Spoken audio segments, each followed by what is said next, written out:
your electrifying hosts of Exploring the Bizarre, Timothy Beckley and Tim Swartz.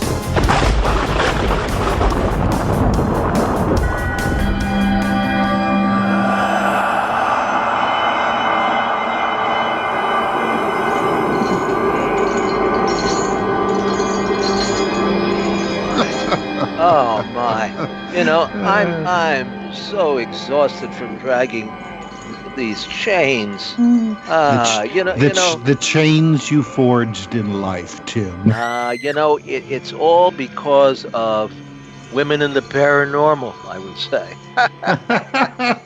Well, okay. Now, why would that? Why would that cause you to drag chains around? Well, I don't know. Maybe it's just my purpose in life to do that. But I don't mind doing it for a ghostly figure now and then. I mean, heck, we have to keep everybody happy on both sides of the veil, and we've got a really interesting show, I think, lined up. Tim, I believe we would call this a concept or a theme show. Yeah, sure. That's a high concept show. Yeah. I think a theme show probably. Theme show, yeah. Now, if we can iron out a few of the bugs, we'll do this on a somewhat regular basis, maybe every 5 or 6 weeks. We'll have on gals who are involved in the paranormal. You hear about most of your UFO researchers is a very male-oriented field, ufology, right? And even on TV, your Bigfoot are all like the guys are all as big as Bigfoot normally, and certainly almost as hairy. And then you've got your ghost hunters, which seems to be Zach and friends, and they may employ a few women from time to time, but it's a vast field out there of women who are involved in the paranormal. And I've got a lot of Facebook friends who would fit into that category by all means. Now, Tim, would you say though that in the old days, the field was kind of ripe with ladies being involved in this? We could go back, I suppose, as far as the Oracle of Delphi. She certainly was involved in the paranormal. And who else can you think of, Tim? Oh, well, I mean, you have some of the, like early Victorian era psychical societies, especially in London, that even though that they were male dominated, their wives participated and actually, came up with a lot of the experiments and wrote up, like a lot of the notes and then the journals for their, like the publications, that they had, even though during that time, it was unseemly, for women to participate, I guess a lot of them, you instead of being researchers, they were mediums. I mean, that was your seance room was filled with petticoats. No, very, very. Oh, yeah, very predominantly. And now, what they were hiding under the petticoats, we could also take a skeptical, a view on that. And of course, we had Madame Blavatsky, right? Who was, who of course started the Theosophical Society, and then Eileen Garrett, who was head of the parapsychology group. In fact, I just saw in the news the other day that they actually had a meeting. They still have a library and an organization, even though I've tried to contact them several times and nobody has gotten back to me, but they're still active. So tonight, in keeping with that tradition, we are going to have on 4 ladies of the paranormal. And hopefully Shaun Robinson is with us. Yeah, she will be soon. Okay. Yeah, we're having a little difficulty right now getting everybody shored up over the phone lines. I see. we can't go back to telepathy like we used to. No, I don't think so. And I mean, while that would work for us, I don't think it would work too well for the audience. Well, I don't know. We've got some pretty adept people out there. I know we get a few strange messages, so I don't think that's out of the question. Well, Anyway, though, I mean, I think though that a lot of these, like modern paranormal researchers, it's been for a while almost like UFO research, which has been pretty much male dominated, and outside of maybe Betty Hill's niece and right, right. Skylar when she's active. Well, yeah. Well, I mean, and there are some some real standouts in the UFO field, and it's getting more and more like that now in paranormal investigation. While we saw, as you mentioned at the beginning of the program, pro societies that like say the I hate to use the word leaders, but you know what I mean, the people who started them tended to be male, and then they would have then women kind of as a subordinate. Now I guess you do have you do have the Long Island medium who I don't know, and I kind of like frown on her participation. I mean, she's more of a commercial entity than well, I don't know, maybe she has some ability. I wouldn't I like I say, I haven't tested her, I haven't met her, I don't know her, but it seems like somewhat of a gimmick. But then reality TV likes its gimmick. I mean, there's even a series now on what is it, Shooting Bigfoot or something like that. Right. Yeah. Well, and I mean, didn't the what was it, the Psychic Society that you ran there in New York? Oh, that's where the New York School of Occult Arts and Sciences, and I say that proudly because it was one of the first metaphysical schools in the United States, and of course everybody jumped on the bandwagon. Well, that was the heyday, of course, the 60s of group meetings and things like that. Now everybody is on Skype, or they're exchanging messages on Facebook, or if we're lucky, they're listening to Exploring the Bizarre. Right? Yeah. Well, what was the what would you say the ratio was though in your group of females to men? Oh yeah. Now, are you speaking of the instructors? Well, instructors, members, what have you. I mean, I would say I never did take a statistical analysis of it. I probably noticed the ladies more than they did the guys, but no, I would say it was fairly evenly divided. Now, if you took something like a hypnosis class or an astral projection class, I would say it would be a good maybe 70% men and the remainder ladies. If you talked about our Saturday night seances, which were very popular with Kitty Steele and the late Vivian St. John, the wrestler who worked for us as Sue Miller. I would say that the seances were attended maybe about 85% by women.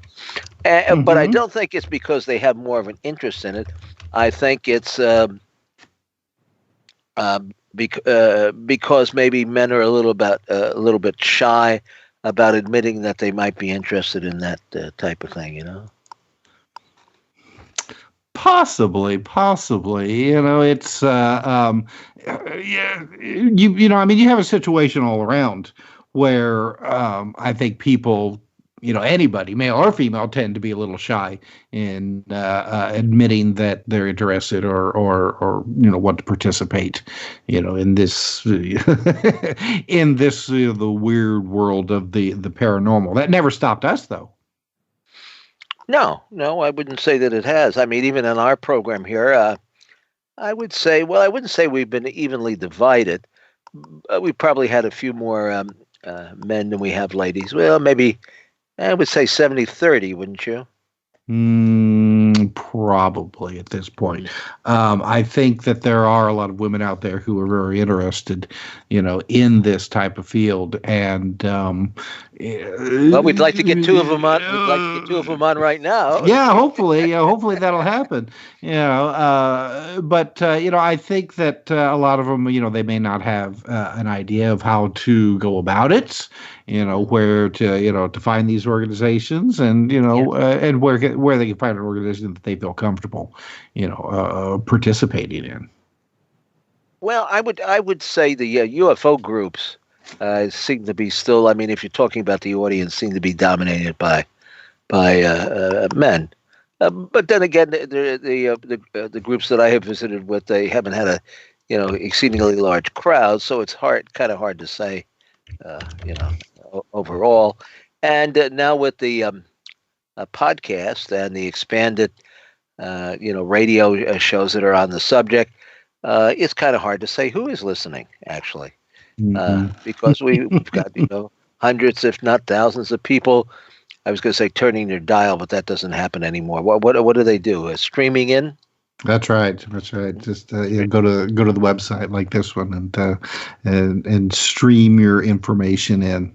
But it just it makes me think of, say, like Maria Maria D'Andrea. I mean, she D'Andrea. That's right. Spit it out, Tim. Now she has been active in the field for a number of years. That's true. But it seems to me that sometimes that someone as talented as she is really doesn't get the recognition, I think, a lot of times that she deserves. Again, I mean, you'll see, men dominate the field and get the attention, over, really, in my opinion, a lot of times, a lot more. Even as far as the mediums go, I mean, who have been the most popular mediums of our modern era? Arthur Ford, Doc Anderson. Oh my gosh, I haven't heard of Doc Anderson in years. Tim, I just found some photographs I took of Doc Anderson in the 1960s.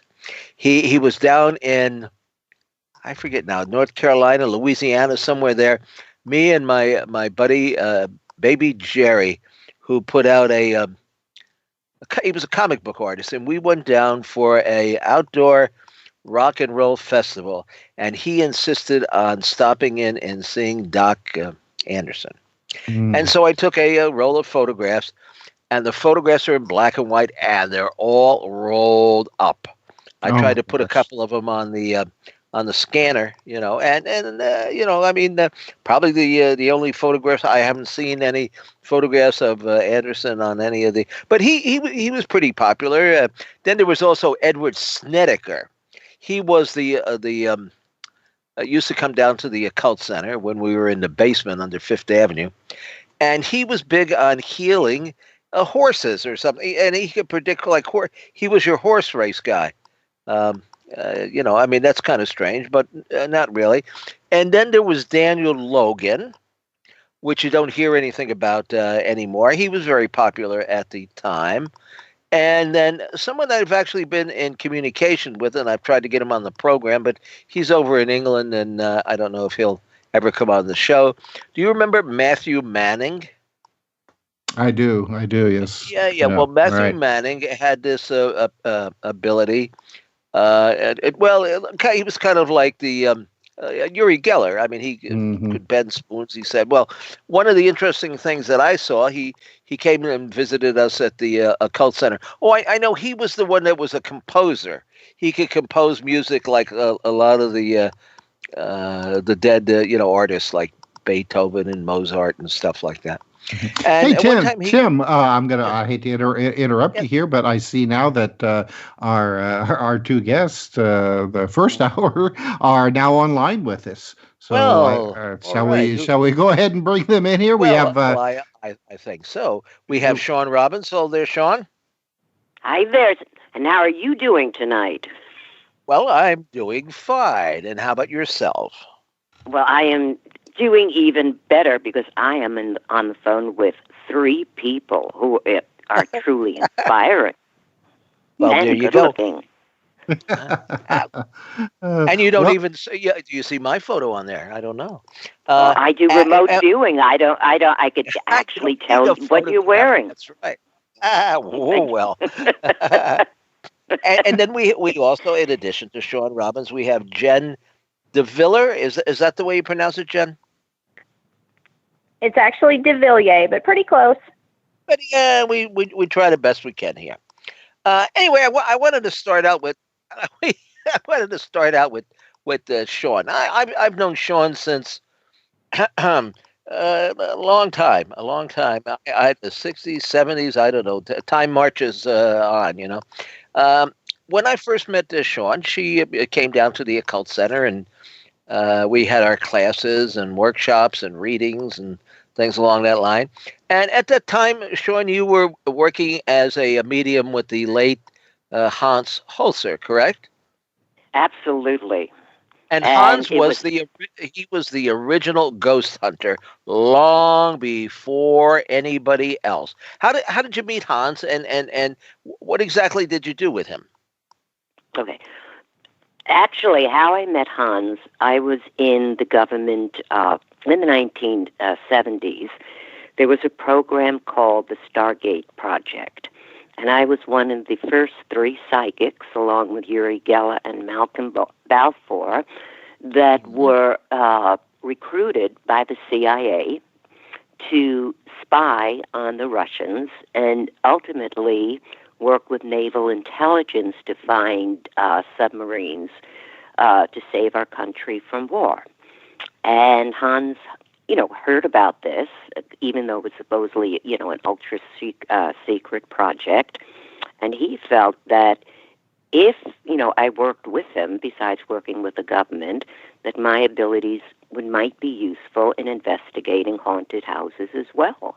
And that's how I started off my career. Mm-hmm. And what houses did you haunt? I mean, did you investigate? Did I investigate? Well, yes, that's in what Greenwich Village, we have a house on Gay Street, built somewhere in the early 1800s. And in this house, there are like hidden rooms in the basement. It was actually used as a smuggling route for wine, for people that were doing booze. And bootlegger, good old bootleggers. The good old bootleggers. Sadly, one of the fights, that occurred, there was a murder. And that house was haunted for generations. Hans and I did a TV show. It was on CBS, one of the first, actually, I think, shows that Hans ever did on live TV, going into a haunted house and seeing if I could pick up anything. Lo and behold, I saw someone, an older man and another younger man having a fight. And there was a murder. And it bore true that what I was seeing actually happened, including finding the hidden tunnels underneath that I said existed in this house that were used for the bootlegging. That was the first show. Hans also used me to find, you probably don't, your audience wouldn't know who he was, but there was a very famous bishop called Bishop Pike who disappeared. Oh, yeah, well, yes. There's your synchronicity, Tim. Yeah, they do indeed, probably. In fact, he is the subject. Well, I could tell a story, but this is your show. Go ahead. Okay. Well, the main thing that Hans wanted me to do to see if I could locate Bishop Pike's body. And Hans would put me under hypnosis, and he would say, in this state that I was in, could I use my abilities of remote viewing to see if I could find out where he was? And I did. I located his body, sadly. That was the Amityville Horror, which, Tim, you wrote a book about. Well, that's right. You have a chapter in the book, Amityville and Beyond. And by the way, Shaun, I happen to have a copy in my hand of Hans Holzer's The Psychic World of Bishop Pike. I have it right here in my hand because I've been reading it lately. But go ahead, tell us the juicy details about Amityville.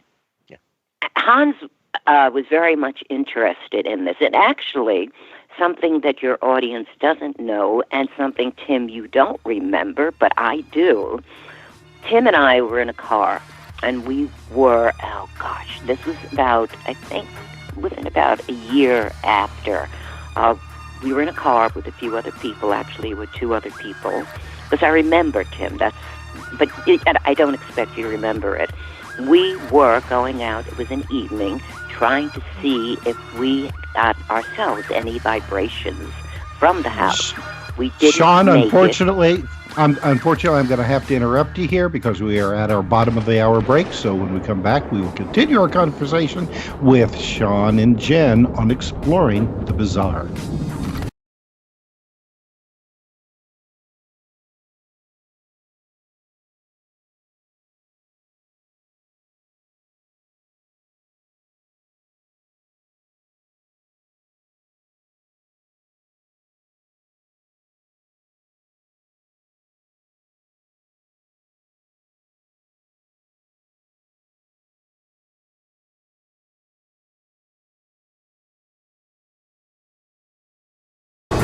Now back to exploring the bizarre with two of the most electrifying researchers in the paranormal. Your hosts, Timothy Beckley and Tim Swartz.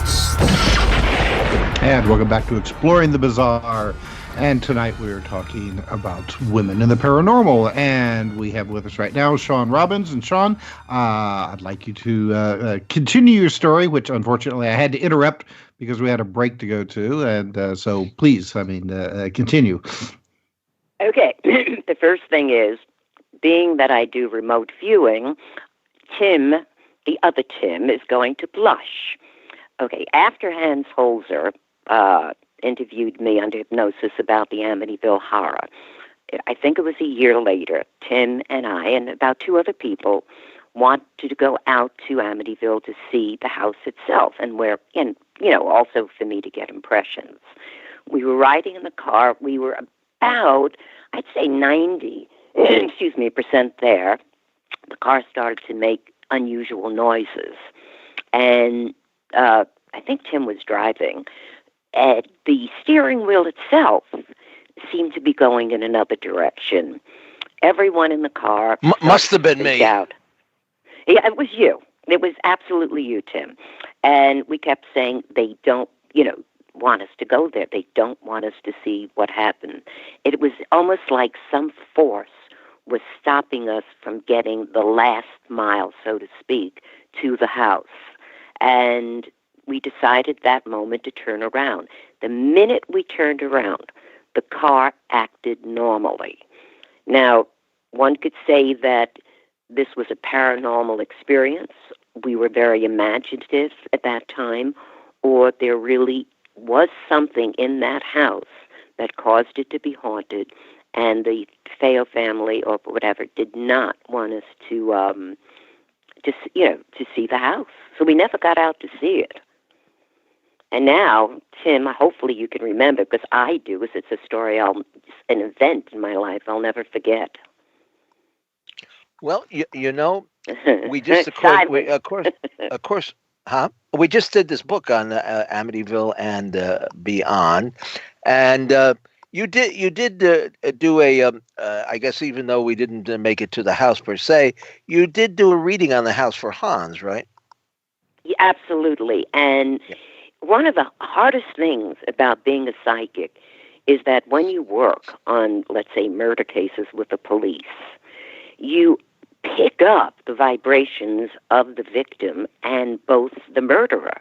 And psychics can get into the minds of a criminal and not only, pick up what they're thinking, but actually pick up the events as it happened, I hate to say it, as they killed the people or persons involved in their murder spree. And when I was under hypnosis with Hans doing the Amityville Horror, I picked up on those vibrations. And I have to tell you, it is something that you cannot erase from the mind, because the human mind is almost like a computer. It just picks up images and you don't forget them. So even to this day, this moment on the phone talking to both of you, I could still see the horrific imagery in front of me of that family being killed and the screams and the horror, the blood on the wall, the gory details. Oh, my gosh. That's the life sometimes of a psychic who works with the police. And many psychics, who are involved in the paranormal, working with the police, burn out for that reason, because it's gut-wrenching to deal with these things. You have to really be strong, because you're also, sometimes with the police, shown pictures of the crime scene itself. If I remember once, I did a TV show. It was on, again, CBS, and it was a live show. They took me to, it was actually in New York City, to the house where the murder took place. Now, you would think with criminal investigations that they would pick up on everything. But the police, it was actually, they were called the Batman and Robin of the police force. This is going back to the 70s, early or late 70s. When I was doing the TV show, I felt an urge to go into a closet, and I'm saying to myself, why am I going into the closet? And behind the clothes was a bloody handprint. And this was on TV, so, it was shown as it was happening. And that handprint was the handprint of the murderer. Ooh. Hey, Shaun, we're going to have to leave the audience in a little bit of suspense, because we do have another guest we need to bring on. But I do want to, first of all, Shaun also was known, and I guess still is one of the top 10 psychics in America. Her predictions were in the Inquirer every New Year's. That was back when the Inquirer was a real paper and not owned by Donald Trump or something like that. But we do want to mention Shaun's new book. Shaun, it's called The Good Witch's Guide to Modern Day Magical Ingredients. Is that pretty close? Yes, that is the new book, and my pretty close. And the previous book is called Wikipedia. And both these books are really for people.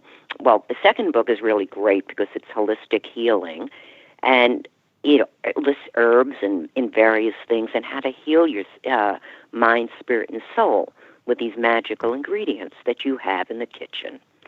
Well, so I remember Shaun going with you to a book signing at I think Dalton's or Barnes and Noble downstairs, and the place was packed. So hopefully they'll set up something for you here in Manhattan, and we can get together in person, and you can autograph a copy of the book for me, since I'm on the back cover. And Shaun, I want to again thank you for joining us. It's unfortunately the night was cut a little bit short, but we can pick up on this later on. And Shaun, thanks again, and everybody go out and is the book out now? Is it available in the stores? The book is out now. Yes, it's in stores and it's online worldwide. So wherever you are in the world, you can go pick it up. You betcha. All right, Tim, you want to introduce our next guest who's been waiting in the wings? Waiting patiently in the wings, yes, of course. Well, Jen is a psychic medium, spiritual teacher, author, lecturer, and is well-versed in doing a variety of readings, including tarot, numerology, Egyptian scarabs, angel readings, and the list goes on. She's also the author of a really fascinating book called Dark Night Haunting. So, Jen, thank you for being with us tonight. Thank you for inviting me. And I got to say, Shaun's story was giving me chills over here. So her picturing the imagery that she was mentioning just had me like, wow, that's intense. I can't imagine. I mean, it is true, though. We do see things almost like a motion picture playing in your head when you experience what they experienced and things like that. So it is very like that. Well, your book title, I mean, Dark Night Haunting, it sounds like it might have some very sensational stories or experiences in there. When did you first find out that you were a psychic or paranormally inclined?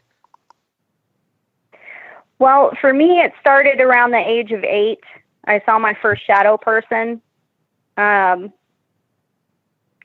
guess the paranormal and the metaphysical were kind of tied together for me my whole life because my mom used to always go get her tarot cards read. So it wasn't a strange thing to me, I guess. What scared me when I saw the figure was the fact of what is it doing in my house rather than what is it. So it was kind of a strange emotion. I did, freeze for a second, but it was more like, what is this thing doing in my house? Because it blocked the light out in the hallway completely. I turned away and I heard my mom's key in the front door, and I immediately looked back in the hallway and the light's back and there's nothing there. So pretty much ever since then, everything's just gone nuts. Mm-hmm. Well, now, was there anybody else in your family who was gifted like you? Like a grandmother, or great grandmother, or something like that? Absolutely. As far as I know, pretty much all the women on my mother's side of the family all have abilities. I'm the only one that's actually copped to it. Mm-hmm. They all pretty much deny it, push it away. Oh, that's not. Now my mom, with her getting up in years, she's starting to accept it a little bit more, and she calls me for advice. What does this mean? Why am I doing this? Why am I seeing this and things? So she's starting to accept it now. But when she was my age or younger, she didn't want anything to do with it. So she went to tarot readers instead. And I said, well, Mom, what's the difference? Why don't you just read for yourself? I mean, she comes to me for readings, and it's just kind of funny. But my grandmother had abilities, and she just never wanted to acknowledge them. She just knew things. And I believe my great-grandmother also had abilities. She was put in a mental institution when she got older. They thought she was nuts. But if you think about it, way back in that time frame, they would have thought anyone with abilities was nuts. So there's that angle. Oh yeah. I've heard that quite often. Okay, well, why do you think that you was able to accept this when you had several generations, who were afraid to accept it? I mean, do you think it's just kind of like a sign of the times, or you just have that personality that's just like, the hell with this, I'm going to go for it? Well, I think, again, it has a lot to do with the fact that my mom already was going to see tarot card readers and things like that. So my mind was already open. She never tried to force any type of religion on me. She always let me believe what I wanted to believe. So it was one of those, she never said, I know you're talking to your imaginary friend. She never said anything like that. Not to say that she always believed the things I experienced, because she didn't, but she wouldn't ridicule me about them either. So having an open door like that makes it a little easier for you to accept about yourself. And I don't know. I think part of it is I have a destiny to fulfill, to help as many people as I possibly can before I leave this realm. And that's part of me acknowledging my power and using it for what I need to do, which is as much good as possible. So, I don't know what my mom's, I don't know what her journey is. I'm not sure what she's supposed to be here doing. I just know what I'm supposed to be here doing. Well, now, is this something that happens to you like all the time, every day, or does it, like work in fits and starts? You just, because I've known some people that, they can go for, a couple of weeks and nothing happens. And then, it's almost, like a dam burst. And then in one day's time, they're just almost overwhelmed with impressions and, like you said, shadow people, running over down their hallway and things like that. Well, I think for me, having learned a lot on astrology, I can honestly tell you that right now, with what's going on with the astrological weather, it actually does line up, and it is making the veil almost non-existent. And I think any of my other psychic colleagues would tell you the same thing.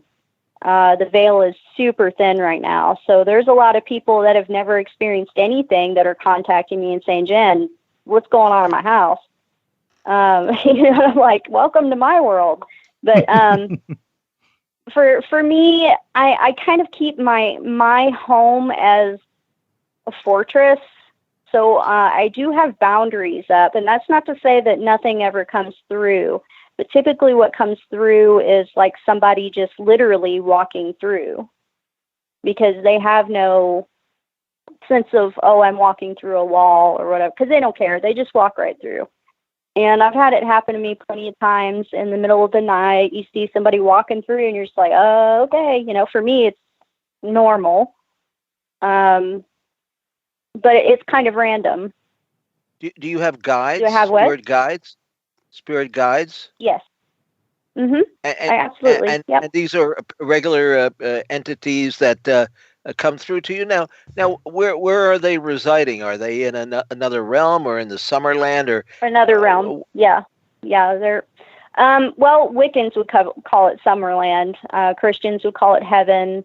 I just call it the other side, or the energy that we all go back to when we leave this realm. But there's a realm that's also in between ours and the one we end up in, right? There's a membrane that they have to go through. In that middle area, that's where all the ghosts and lost entities and stuff end up in there. And I've just been learning all this recently because I've been having experiences leading me to that. Entities whose job it is to contact you, to prevail in giving different information out? Your spirit guides, those are people you actually make a sort of like a verbal contract with before you even reincarnated into this life, that they would be the ones that would help you navigate through life. So they are where we go back to. They're over there. It's the same thing with people sometimes confuse, we won't get in too far into that, but twin flames and things like that. Usually, if you split, one's over there and one's over here. But it's the same with the spirit guides. They're over there. And here's the catch. They're there to guide us, but they can't tell us everything, because if they did that, we would ultimately use our free will and change something and not end up where we're supposed to end up. So even if you were to ask your spirit guide who you're going to marry or whatever, they can't tell you, because if they tell you, then something's going to change. So they're limited on what they can guide you with. Well, do your spirit guides, I mean, if you are working with another person, do these spirit guides, are they able to work with these other people, or do they talk to, say, like, the person you're working with, spirit guides, that, they may not necessarily be able to, get the impressions from them like you can? Does that make sense? You mean like if I'm working on a client? Yes. Yeah. It's kind of a collage when I'm working on a client. It's kind of, sometimes it's my spirit guide that comes through and has gotten information from theirs, or theirs will directly come through to me. Oh, so really? It can it can be either or. It just depends on who wants to speak up, basically. Now, do they have, in addition to giving your clients information that will be of interest to them and in their lives, do they tell you anything, like, say, about world events or what's going on the other side? No, do you have a prolonged conversation, or is it just something that takes place while you're doing the readings? Yeah, they don't. My guides don't tell me anything about world events. Not all psychics have the, I guess, good luck to be able to see that sort of thing. We all kind of have different degrees of our talents and our gifts because we all have different paths with it. Mine is more or less helping people get their lives back on track and head forward for their own life path. Therefore, I don't see world events when I'm doing a reading on a client. As far as future, I really don't do any fortune telling either. So when I read for a client, I'm telling them what is and what's likely going to happen unless they do something to change it. So if there's something that's, not nice that's probably going to happen if they don't change the course, then they have a heads up and they can make a change. Free will is always involved. Yeah, this is the title of your book is very intriguing. Dark Night Haunting. Now, what exactly is that? I mean, is that different than some other haunting, or? Well, to be honest, I'm not really sure how I came up with the title. The actual book itself is my paranormal autobiography. And that's just the name. I think maybe my guide told me to use it. I'm not really sure how I came up with that one, but it just sort of popped out, and I said, okay, that's what I'll use. Good title. Good title. I would say that your guide set you in the right direction there. Yeah. It's funny now, because the stairs that are on the picture are from Marble Falls, Texas, which is an area that has these caves, the Longhorn Caverns, and they're reportedly haunted. So I thought, how cool, I should just use those stairs for the book cover. So it kind of tied in together. So now, are the spirits that you work with and and other people work with, are they all good? Because I know that there are some people who dispute the whole idea that that there's good spirits and evil spirits and everything like that. But I mean, what's your impression along those lines? I've never encountered anything that was inherently evil. Mm-hmm. I've never encountered a demon, but I'm not going to tell you that they don't exist. My answer is I don't know if they do or not. The ones that I've encountered have been basically their former selves. If they're in ghost form, if they're in that middle realm, then they are basically going to still be who they were when they were alive. So if they were not very nice when they were alive, they're still the same person. So those would be the ones that are scratching people and don't want them in their home and do whatever they can to try to scare people out of there and things like that. So now, is there any hope for those spirits? It seems to me that they're almost just like lost, and they have no place to go and no knowledge of how to get out of their situation. Well, that's the thing. That's where people like us come in and try to get their attention. If they do pay attention, then we're able to, kind of work with them. And it's almost kind of like a counseling job. Like we're counseling, crossed over, well, not even crossed over, but we're counseling the dead, trying to get them to go to where they need to go. Because ultimately, if they go through that light and go to where they need to be, they're not going to be stuck here anymore, and they're going to be happy. So that is kind of a goal.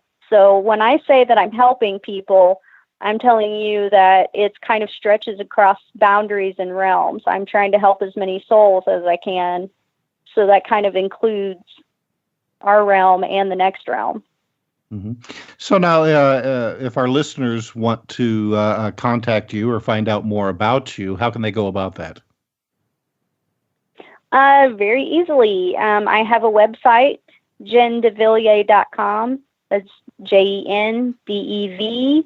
ILLIER.com, and that connects to my Twitter, my Facebook, my blog, my book. Pretty much anything you want to know is going to be on that website. Well, I believe that's how I found you, was on Facebook there. You have a very active page. And I must say, yeah. Even though the time was somewhat short, it did roll right along.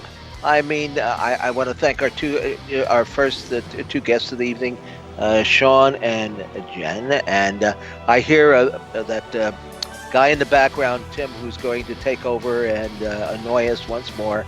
But we'll be back right after a little break. And remember, visit the go buy the books of our authors here and call them for a reading. Get in touch with them and study the paranormal and listen to Exploring the Bizarre. Right on. Exploring the Bizarre. Your e-ticket ride into the world of the paranormal. Strap yourself in as we traverse the universe, exploring the unexplained. UFOs, ghosts, lost worlds, cryptozoology, as well as other dimensions. It's time to take back the night. Now, your electrifying hosts of Exploring the Bizarre, Timothy Beckley and Tim Swartz.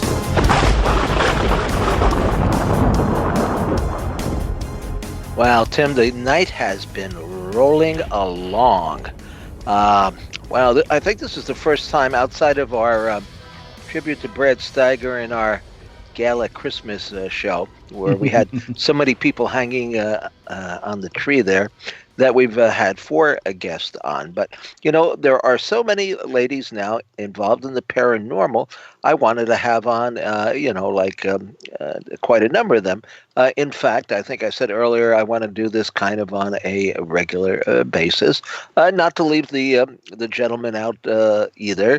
There are plenty of people that I've met of both sexes on Facebook. I mean, it's an incredible source for information. People that I don't know anything or very little about that I look forward to talking to, because that's what we like to do here on KCOR Radio, Exploring the Bizarre. We like to have on people who will provide us with information so that we can grow our consciousness. That's right. We like to have on interesting people. That indeed. Well, we certainly have an interesting person waiting in the wings here, Claudia Cunningham. I call her the MIB lady because going back when she first contacted me, which Claudia would be about 6 or 7 years now, longer. Gee, I think it might be 8 or 9. Ah, boy, you know how time flies when you're being chased by the men in black, right? Oh boy, let me tell you. And she wrote me a was it a letter or it was a communication one way or the other, maybe an email. It was an email, yeah. Email, yeah. And it was very detailed. Usually when most people, Tim, send an email, you're lucky if you get a paragraph out of them. I never could quite understand that, but she had a very coherent story, and I immediately got in touch with her. And we have worked it together. We've gone to the rural Albany Cemetery where the mighty Charles Fort and his entire family are buried, and where there's a lot of other mysterious, weird things that have going on in that cemetery. We've talked about that before. Tonight we're going to kind of deviate from the Men in Black. Sorry, guys, because we want to talk about some more spooky kind of paranormal. So we'll have Claudia with us, and Tim, why don't you introduce our other guests, who I know that you've been in contact with? Oh, definitely. Well, our other guest tonight is Jill Heinen. Jill, am I pronouncing that correct? You got it, Tim. All right, fantastic. I'm terrible at last names, and if you're a regular listener to the show, you know that. Well, that's why I throw them over to you, because I'm. Jill is from Northwest Iowa, and she began having paranormal experiences at a young age. But I think like Jen, she mostly dismissed them. But when she became a little older, became a teenager, and she began to experience more strange stuff, she decided to start doing some research of her own. Well, then last October, she got involved. Was it last October that she got involved with the Apex Iowa team, Jill? Yes, that is correct. Last October. All right, and it's based out of the Kansas City area, and so Jill is relatively new to the professional paranormal field. I'm not going to use the word Ghostbusters because that's so overused. Right, but I hear it all the time. Oh yeah, well I know. But why don't you tell us a little bit, Jill? About you said you had some early paranormal experiences. You want to talk about those a little bit? Sure. I grew up in what I would call a haunted house. Grew up next to a cemetery, and growing up, I experienced a lot of weird things. It seems that I was the only one that experienced these things, or I was the only one that would admit to it anyway. I used to hear music. I would call it organ music in my bedroom. I would hear it as I would try to sleep. No one else would hear it, but I used to hear organ music in my bedroom. I would hear my name called. I heard that on several occasions. I would see what I would describe as a hand over my bed. I used to have items moved. For example, I would have my fingernail polish sitting next to my bed on my bedstand. I would turn away for a minute or two. It would be gone. I would find it the next morning in the bathroom. I didn't put it there. No one else put it there. Things got moved around all the time. I had weird things happen with pets. One particular thing that I can remember is I had three goldfish in an aquarium in my room, and I went to feed them one day, and my 3 fish were gone. Oh. The lid was still on the tank, and I thought, this is kind of strange. My fish are gone. The lid is on. How did they get out? I looked under my bed. There were my 3 fish dead under my bed with the tank still on. I don't know. I have no explanation as to that, how that happened. Of course, my family just dismissed it. There's a natural explanation for everything. I dismissed it, of course, too. I dismissed all these things at a young age. I had what I would call an imaginary friend also at a young age that, I look back now, I don't think he was imaginary. But I dismissed all these things until I would say my late teenage years, and then things kind of started picking up a little bit again. And then I realized that it was okay to acknowledge these things, and then my interest really picked up, and I found two other ladies in my community, and the 3 of us kind of started hanging out and talking about our experiences, and we started, I guess you'd call ghost hunting on our own, more just for fun and for our own enjoyment, looking for answers on our own. And then last October, we attended an event that Apex Paranormal was putting on at Malvern Manor in Malvern, Iowa, and we ended up, I guess you would say, hooking up with them, and we formed Apex Iowa, and now here we are, us 3 ladies doing our ghost hunting and investigations. And how many members? How many members, active members, are there in the group? In my group in Apex, Iowa, it is just us 3 ladies. Mm-hmm. But now you're almost like a franchise though of a larger group. Yes, we are a branch of Apex Paranormal out of the Kansas City area, and they are a bunch of guys. We have Shaun Holland, Elijah Buchholz, Ed Lauder, Philip Stevenson, and they have a newbie, Shannon Johnson, who is their case manager now. So, yeah, they kind of asked us to come along for the ride, and we jumped on board. So now, is everybody in the group, the extended group, are they all psychic? No, and none of us will claim to have any psychic ability. So you are investigators. We are researchers and investigators, correct. And what sort of approach do you take to the subject? How far does your interest lie in the paranormal? UFOs, Bigfoot, Dogman, just ghosts? Our approach, we take a debunking approach. Debunkers. Yes.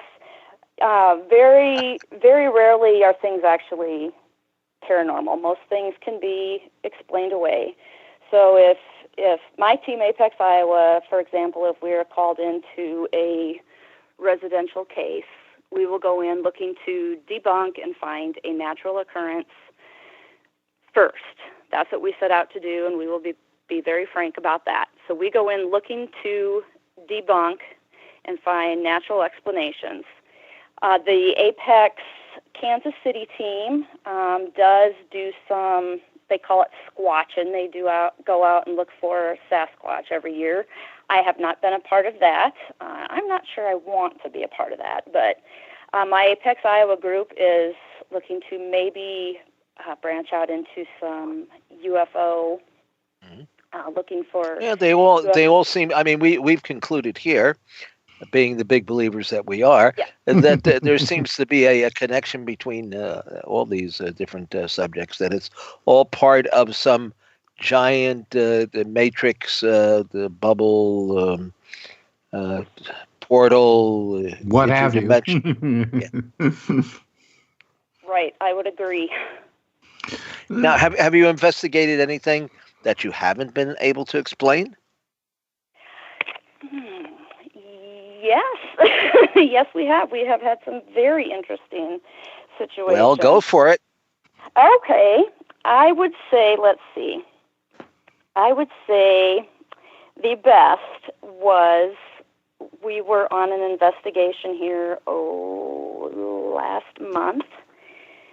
And this would have been myself and Beth and Angie, my two teammates. We were at an old abandoned farm, and it was near ancient Indian burial ground, and we were having all sorts of activity that night. And we had done a walkthrough of the entire place. We had taken pictures, and we walked back into I guess you would call it a large closet off a bedroom, and we had been in this closet many times already that evening, and we had some objects appear there. There was an old graduation cap and a trinket box that just appeared in that room. They had not been there prior, so we kind of knew that we were going to be in for some activity after that happened. So we decided to set up our motion detector then at that point, and we headed down to the basement to investigate down there. And while we were in the basement, lo and behold, our motion sensor goes off right where those objects were, not once, but twice. So that is pretty hard to explain logically. We don't have logical explanation for that. That, in our minds, is paranormal activity. So now, what's a motion detector? A motion sensor picks up any movement that passes in front of the sensor via an IR or infrared beam. When the beam gets broken, the sensor goes off. In theory, when a ghost manifests, it creates some density, and as it moves around, it passes in front of the IR beam and the alarm sounds. So we really, the fact that it went off twice near these objects that had just appeared out of nowhere is relatively hard for us to debunk, even being the skeptics that the three of us tend to be when we are investigating. So that was a very interesting night indeed, and a very fun night, and we had some great stuff, and that was pretty great. You know what I'm always interested in? Any EVPs? Yes. There you go. Those are very hard to debunk as well, because it's pretty hard to. There's no way you can make up that kind of evidence when you play back a recorder and there's words on there that you did not hear with your own ears, or you set a recorder in an empty room and you leave and go to dinner and you come back and you play the recorder and there's voices on there. That's pretty hard to debunk, and those are pretty great. Those are pretty good when you get some of those. We like EVPs a lot. Now, Jill, what do they tell you, the EVPs? Oh, we've had some very good get outs. Those are always fun. Well, I would never tell you to get out, but go ahead. Oh, thank you very much. Yeah, it's always great when you get a get out. But we don't. We don't pay any attention to those. But you have gotten those kinds of messages before. Oh yes, of course. We've gotten names before. We have one particular very old cemetery here in our local area that the three of us gals, Beth and Angie and I, like to frequent. And we've gotten names. We've asked who's been there, who's there, and we've gotten names. One great EVP we had there was we were just getting out of our car, and we happened to just turn on the recorder and have it running. We weren't even doing an investigation yet. We were just kind of turning it on, and we get a woohoo! That was pretty neat. Somebody was trying to get our attention and let us know that they were ready to go. Yeah, that was pretty good. But yeah, those are always fun when you can get a good EVP. So what about photographs? I mean, have you attempted to take any photographs, and have you got any, and afterwards, have you got anything anomalous on them?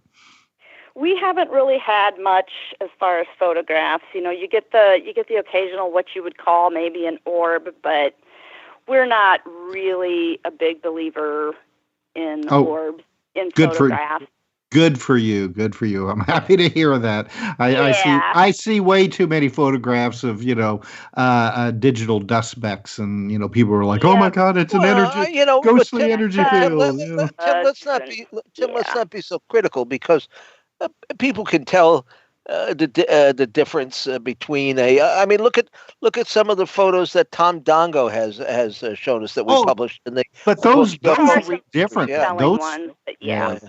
Those look different. And then, of course, we've got coming on next week Bruce Cornett, who was up there with Ellen Crystal in Pine Bush. And boy, do they have photographs and a half. I mean, there's pictures in that book of what appear to be electrically charged, let's use spacemen for a lack of a better term, standing on the ramp of a ship that's landed there. Yep. Wow. Well, and that leads us into a good question here, and I'll shoot this out to Jill. We got a question from Aaron Hunter 1, and Aaron Hunter wants to know, what do you think about energy in quotation marks? It says many investigators believe in spirits needing your energy. And then it finishes up with, what exactly is this energy that these spirits need? I mean, do you have any knowledge of this or ideas? Well, spirits need energy to manifest and to communicate. That is why we use, EMF detectors that measures energy. They can use energy, from your cell phones. If you have a sudden battery drain, that could be an indicator of paranormal activity. We use EMF detector to kind of measure that energy. They need energy or power manifest. You can kind of feel that energy. It's what causes the hairs on the back of your neck to stand up. I think they can definitely use your energy. You can kind of feel that drain. This last investigation we did, all three of us, whenever we went upstairs, we got an instant headache. To me, that's energy. That's spirits pulling energy, draining you, pulling energy from you, so that they can communicate with you. I definitely believe that they can pull energy from people and from electrical sources. They can pull energy from whatever kind of source that they need. Well, I wouldn't classify you as a skeptic. Come on, I mean, maybe you're not a wide-eyed believer either, but you certainly have had enough experiences to know that something strange is going on in the neighborhood to coin a phrase, I think, right? Well, that went over everybody's head, but go ahead. Yeah. We're very much we're believing skeptics, I guess you could call us. We're very skeptical. Well, that's a new category. We'll have to come up with a name for that. Yes. How about die hard believers? We've seen and experienced too much not to be believers, but we go into each investigation being skeptical. Actually, that's a good name for a group. I'm going to start a group called Die Hard Believers. No, I see. I see what she means there. Tim, because I've seen a lot of these groups that, I mean, they go into these places just, like, oh yes, we don't even have to go in there yet to know that there's ghosts and hauntings and, and every little creak and, the wind blows and they're like, oh my God, it's a ghost. So yeah, I mean, it's I like these types of investigators who go in there and it's just like, okay, you say it's haunted, well, show me the stuff. Exactly. It's not until I can prove otherwise. Well, and we had somebody in chat ask about your experiences at the Malvern Manor this past weekend. We've only got a couple of minutes left, before we have to go to our break here, Jen. So, maybe give us like a thumbnail version. Okay, yeah. Apex Paranormal hosted an event this weekend at Malvern Manor in Malvern, Iowa. That people could come out and ghost hunt with some of us from Apex. It was myself and Shaun and Elijah from the Kansas City Apex group. And we each took turns leading a group of a few people to different areas of Malvern Manor. And we had a great time, and there were a lot of personal experiences, I believe, that people had. There were, let's see, when we first got there, Elijah said he was pushed, he felt that he was physically pushed down the stairs. He felt he was pushed. He didn't actually go down the stairs, thank goodness, but he felt that he was maybe pushed. Elijah and I had heard a disembodied voice in the attic. We thought maybe we heard a help me, so that was kind of interesting. What else did we hear? I'm getting the chills. Either somebody's opened the door or something something very normal, paranormal. Figures. Yeah. We saw shadow figures on the main stairway. That was very neat. Lots of footsteps. We slept, the team, we slept overnight there, and in the morning I was awoken to a man speaking, and I thought it was Elijah telling us to get up and get ready and get our stuff together like he always does.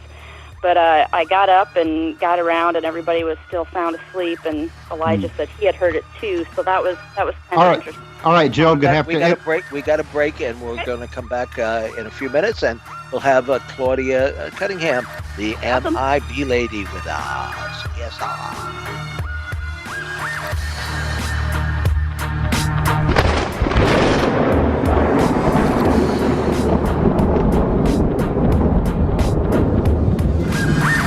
Tweet your comments anytime to KCOR Radio or simply use #KCOR.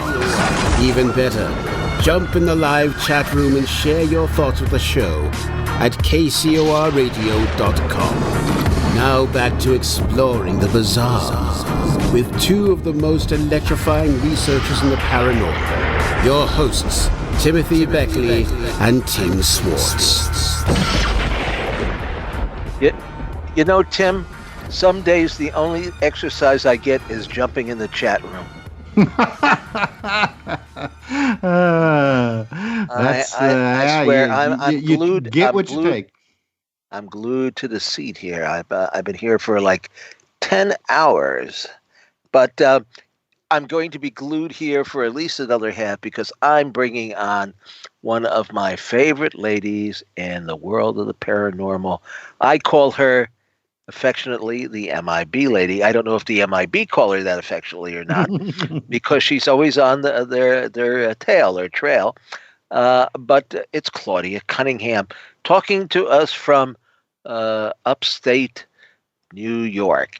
And if you go to our YouTube channel, Mr. UFO's Secret Files, not only do we have a couple of interviews because Claudia has been on the show before, but you'll find us at the grave site of Charles Fort. And let me tell you, it was a hot and sweltering day when we visited last, but we managed to put together a very interesting little video. Claudia, how are you? I haven't spoken to you better than I deserve. I have not spoken really to you in a while. I haven't spoken to you in a while, and I was anxious to get you on the show tonight. Because you told me something last time we met that I didn't realize, that you are actually, I know you as the MIB lady and phantom dogs and things along the mysterious cars and some other events that you've had. But I didn't realize that you are very much into other aspects of the paranormal and even are a member of one of the societies, paranormal societies up around Albany. Can you give us a little background on this, Claudia? Yeah. Well, first of all, I think I started to fall in love with anything scary when I was probably 2 years old. I always had a vivid imagination, but kids, you grow out of that. Normal people do, I guess. But I was always drawn to finding out kind of what is life about? When my playmates were playing with dolls or cowboys and Indians, I'd be reading a book about ghosts or whatever.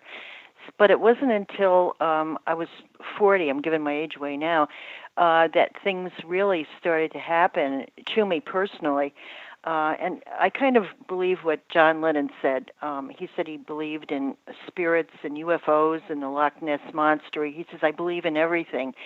And even if it's in your imagination, it's real to you. But I really believe that there is a paranormal, an unseen world out there. It's been proven to me 1,000,000 times over. Of course, I spoke with you about the vanishing black cars in the cemetery and everything that happened to a friend of mine. And then by chance, of course, there's nothing by chance in life, but I was at a veterinarian one day, and I started to talk to another lady who was waiting to shed her dog on her lap, and we started to talk. We kind of clicked. And she loves animals, and I do. And she says, well, I have a paranormal group. It's very prominent. And she says, if you're really interested in this subject, I wish you'd come to one of our meetings. And that was probably about 5 years ago, and they're great people. We have 6 mediums. We have a couple of psychics. It's headed by a gentleman by the name of Patrick Sam, who's a really wonderful guy.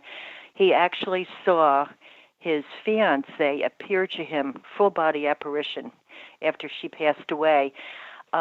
When you meet him, he's the most sincere guy. He said that I don't know what happened to her, but I know they were extremely close. And he said, I was so despondent that I took a bottle of liquor and I headed up to the mountains and I locked myself away and I just wanted to be alone. And he said, I had a funny feeling and the energy in the room kind of crackled with this electric, it was like an exciting, he said it was like an overpowering, like a feeling of expectation. And he said, I turned around and here she was right right in front of me. He said it wasn't the liquor. He said it was, there she was, and she actually came over and hugged him. I've never heard of that. But if you meet this guy, he's on the level. Did he feel her caress? Yes, he actually felt. He said it was just like a person. It was. He says, Wow. So that would be what we call a full body materialization. Yes. Yeah. He said it saved his life, seeing her like that. And he said, I always wanted to prove to other people that it's real, but I wanted to do it scientifically. So we use EVPs and everything is very on the up and up. And we have several things going on right now.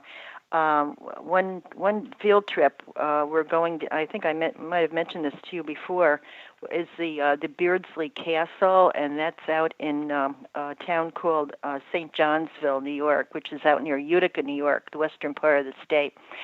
We're from Albany, New York, which is the second oldest capital city in the country, and loaded with ghosts, by the way. But a couple of the ladies in my group, they're twins actually, Linda Harrington and Lori Berkeley, probably, I think, I don't know when exactly this was. I was not with them. But they see people. They see dead people, and they could have their own show. And they were out there for dinner. It's an actually, it was built during the French and Indian War in the 1700s. And they used to store powder and munitions in the tunnels that run underground. And at one time, it was an underground railroad, but it has a bloody history, a lot of deaths, suicides in that place. But now it's a restaurant, very nice. I was there one time. I didn't see a darn thing. But they went to the powder room after they had dinner.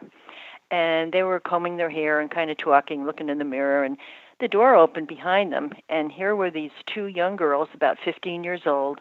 And they had the little dust caps. That's what they used to call them back then. And they looked like little serving girls from the 1700s that you might see in the local pub or whatever. And they were actually talking to Linda and Lori. And after they walked out, Linda said, "Gee, they were cute. Well, let's find the manager. I want to compliment him on the outfits that the wait people wear." And when they mentioned it to him, he just laughed. He said, "Oh, we don't have anybody like that here." He said, "You saw them." He said, "They were probably working here a couple hundred years ago."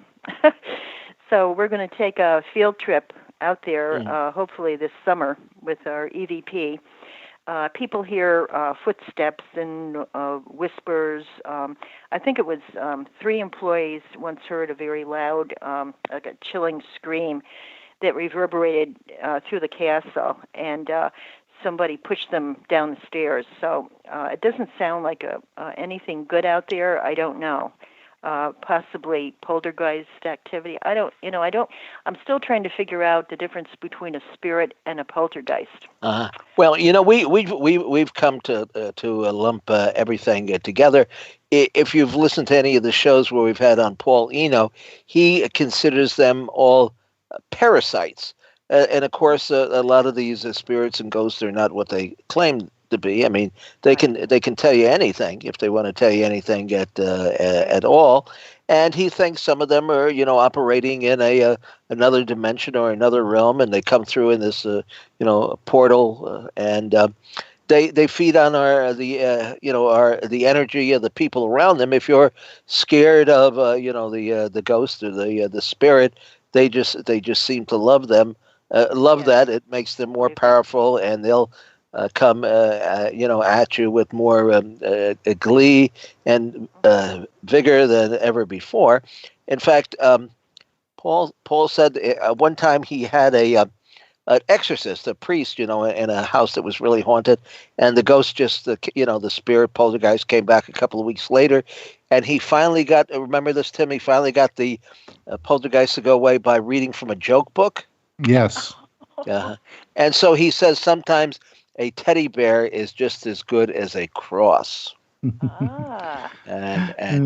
don't let them feed off of the fear. In other words, that's what they do. Yeah. Right. So don't be afraid of the ghouls and goblins and things that go bump in the night. Just mention Tim Schwartz's name, and there you go. And everything will be okay. Well, actually, I have an article up right now that talks about the differences between ghosts and hauntings and a poltergeist, especially talking poltergeists. So, you had some interesting cases there. There's of course Jeff the talking mongoose. Yep. Now that's one of my favorite all-time. Claudia, have you heard of Jeff the talking mongoose? That's one that escaped me, but I'd love to hear about it. It is a fabulous story. We can't go into it tonight because we don't have enough time. But basically, in England, out there on the coast, on the island, right? Isle of Man, was it? Isle of Man, yes, that's correct. Isle of Man. Okay. A poltergeist mongoose. We don't know whether it was a real. Wow. Well, we assume it was a real mongoose who could talk because they did find the paw prints. They found the scratchings on the, I think, on the walls and on the table, and the mongoose even climbed on the bottom of a bus. Tim, remember that? And traveled. And the creature, of course, they never really, they only caught glimpses of it. I mean, it claimed itself that it was a mongoose. It said it said it was just an extra clever little mongoose. And then we had the talking stove. Right, which happened in Spain just around the same time as Jeff the Mongoose. Now, if anybody wants to learn more about those little devilish creatures like Jeff, the book is Amityville and Beyond. Tim, isn't that where we'll find that material? Yes, that's correct, and then I have a separate article based on. That's right. Yeah, it's on our blog, which is Spectrum Vision. Yes, Spectral Vision at WordPress.com. Just type in Spectral Vision and it'll pop it up for you. We've got a lot of articles on there. There's some really good stuff on there. I've sent it to everybody who signs up at Mr. UFO 8 at Hotmail. We send them, of course, a link to our YouTube channel, a link to the station here, and we even send them $10. Oh boy! Now you've done it. I said you send them $10, right? Yeah. Yeah. Okay. So Claudia, now there's been this activity up there around Albany. Would you say that there's more paranormal activity there than other parts of the state, or is it just because you guys are a little bit more conscious of it? I think it's because we look for it. I think spirits, or whatever you want to call it, they are everywhere. They're just surrounding us. But it certainly is a haunted place. But like I said before, I was never really affected by it personally until I had an experience when I was about 40, I think. I was ending a bad relationship. I mean, haven't we all, right? And I was kind of not depressed, but kind of an anxious state of mind. A lot of things were going on in my life that weren't very good. And I was in my car late one night, and I was on an old road that runs parallel to the Hudson River. And it's an extremely scary road. I used to hate to go on that thing, but I was by myself. It was probably 11:30 at night, and all of a sudden, and I swear to you, this actually happened. All of a sudden, I happened to look to my left, and the road was completely dark. And just as I was going into the town of Castleton, just before I could just see the lights of the town up ahead, there was a white owl. And I swear the thing was almost 4 feet tall. It was at the side of the road. And all of a sudden, it just flew right over my windshield. And the wings scraped, the windshield as he went by. And I had to pull over. I couldn't believe I actually saw it. It was, I still get upset over it. But after that, I had a lot of things. I had a couple of really strange things happen after that. But I did some reading on it, and the owl is tied to a lot of occult lore. That's true, and it's kind of like a screen image that it blocks people's memory of perhaps what really has occurred. I know a lot of people who have been abducted. I don't know them personally, but I've read Bud Hopkins and a few other places claim that they've had encounters with giant owls, and later under hypnosis, it turned out that the owl was an alien or something to that effect. Right. Well, it happened very quickly, and it never happened again. But shortly thereafter, I went to the John F. Kennedy Library in Boston for the Profiles in Courage Award that they give away every year. It's the Kennedy family. They award a politician that they consider may have shown political courage on some subject, and they give him a nice little award. And I went 2 years in a row. A friend of mine used to work for a senator, and we got press passes. It's the only way we could get in there. And I saw the Kennedy family's Jackie, and it was really thrilling for me. And on the way out, I was with my friend David, and he said, "Why don't you? I want a picture of you." So I stood in front of the presidential seal that was on the back of this wall, and it was like a touristy thing. You get your picture taken. And I had my hands in an upright position, and I thought, "Oh boy, get this over with. I hate my picture taken." So I got home, and when I developed the pictures, here was this claw that was coming out from underneath my right hand. It looks like a serpent's claw. I still have it.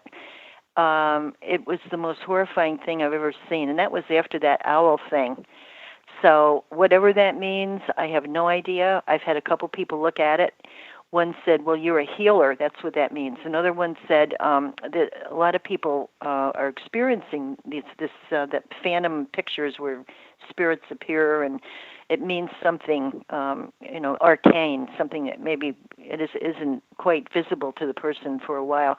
But another person said, "Well, it's a solid object, but it's underneath your hand. You're not holding it." So that's another thing. But, and the other thing that happened to me, I had what is called an old hag experience. I was asleep one night in my bed, and I was, I guess they call it like a hypnopompic state where you're not quite awake, you're not quite asleep. But I was very aware of where I was and everything. And I could see this black silhouette at the foot of my bed, and I could feel someone laying on top of me. And they actually had me pinned down very hard, and it was terrifying. It was awful. And I remember that if you were ever attacked like that, to say the name of Jesus Christ, and I could not get that name out. I had to do it phonetically, but once I did, it was gone. Now that happened twice. Okay. And that was before I met you that happened. But this really got me. And then I had the thing with my friend Linda, who saw the disappearing, men in black in the local cemetery. And then I joined the group, and here I am. So one other thing, I just wanted to tell you that we're going on another field trip. We're going to be very busy this year. And we're going to Poughkeepsie, New York, to the Christ Episcopal Church. Have you heard what's going on down there? No, I don't think so. I'm not the religious type, so. Okay. Well, you remembered Bishop Pike from. Now you bring his name up again. I've been writing about Bishop Pike's son committed suicide in the room where I slept one night, and it's in this book that Tim and I have been working on. It's the Philip K. Dick in The Matrix and Tim Beckley's Synchronicities. And yes, I know I know about the hauntings of the poltergeists and the whole bit. Yes, I didn't recognize the name, but they had poltergeist connection there. Yes. Yeah. Well, for younger people who never heard of him, he was a bit of a heretic. He was. Yes, he believed in really radical things for the early 60s, which were considered, like I said, heretical at the time. He believed in anti-capital punishment and desegregation and Planned Parenthood and women in the priesthood. Yes, very big proponent of that. And he was they thought he was kind of nutty because he was so out of the mainstream. But he ended up on television, and after his son died, he got involved with the mediums and the occult, and Arthur Ford was the medium. Yeah, Arthur Ford, right? Yeah. And he worked with the Ouija boards and everything. But he ended up, I think it was probably around the time he was on television, or maybe shortly after or before, that he was the rector at this church, Episcopal church. And talk about odd things. He would, he thought there was a ghost in the church, and he thought it was the former rector that walked up the stairs and rang a bell and on the altar. And anyway, one time during the Mass, as he lit a holy candle, Pike was actually attacked by a bat on the altar that kind of came out of nowhere. And a gust of wind blew out the candle just as the bat appeared. And it had happened several times. It was, witnessed by the entire congregation. And candles and bats have kind of featured prominently, and not only in that church but in others. I find. The bishop did a book with his wife. I believe her name was Diane, and I had a brief communication with her, via email, just this week, actually, because I was trying to find out. We know that Bishop Pike had a close friendship with Philip K. Dick, who is the subject of this book that we're doing. It's a fascinating book. I want to read that. It's utterly fascinating, as you can tell. Tim can tell you as he delves into putting it all together and formatting it, and he's already up to chapter 10. Wow, well, I'll buy that. Let me know when it's ready. You're so close. We'll give you a sizable discount. In fact, I might. If I'm invited, I might join you at the church. When are you going there? Hopefully, probably July. We're kind of thinking. Well, make it around my birthday, and we'll celebrate High Mass together. Oh wow, let's do it. Hey, I hate to cut in here, but we've got 2 damn minutes to go. Is all. Claudia, how do people get in touch with the you and the group? And Jill, you got to come on and tell us the same thing. Although, of course, they can find it on our page here at KCOR. Okay. Well, the name of the group is the Paranormal Scientific Investigations New York State, otherwise known as PSINYS. There you go. Yep. And they can find it on Facebook or Google it. Yes. Yeah. Just type it in on your search engine, and you'll get to our website.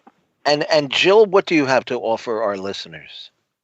You can check out our webpage, the apexparanormalonline.com. We have a Facebook page, Apex Paranormal, Twitter at Apex_paranormal, and we're also on YouTube, Apex Paranormal, and also Apex Iowa. Well, we all keep so darn busy. Shaun has contributed to a couple of our books, Amityville and Beyond, Spooky Treasure Troves, and the Bell Witch Project. And don't forget, the archives will be up. This will be in the archive in just a little while on KCOR Radio. And our YouTube channel is Mr. UFO Secret Files. And thanks to Peter for making it a spectacular effort in cinematography. And good night, one and all. And thank you for being with us, you ladies. We're just wonderful. And we're going to do this again. Good night. Good night. You've been listening to Exploring the Bizarre with hosts Timothy Beckley and Tim Swartz. They're taking back the night by jetting non-stop across the cosmos in search of the truly bizarre and totally unexplained, with you as their co-pilot. Thursday nights at 7 p.m. Pacific, 10 p.m. Eastern, on the KCOR Digital Radio Network. For more information on Exploring the Bizarre and hosts Timothy Beckley and Tim Swartz, check out their KCOR Digital Radio Network page. Follow their YouTube channel at MRUFO 1100. Exploring the Bizarre.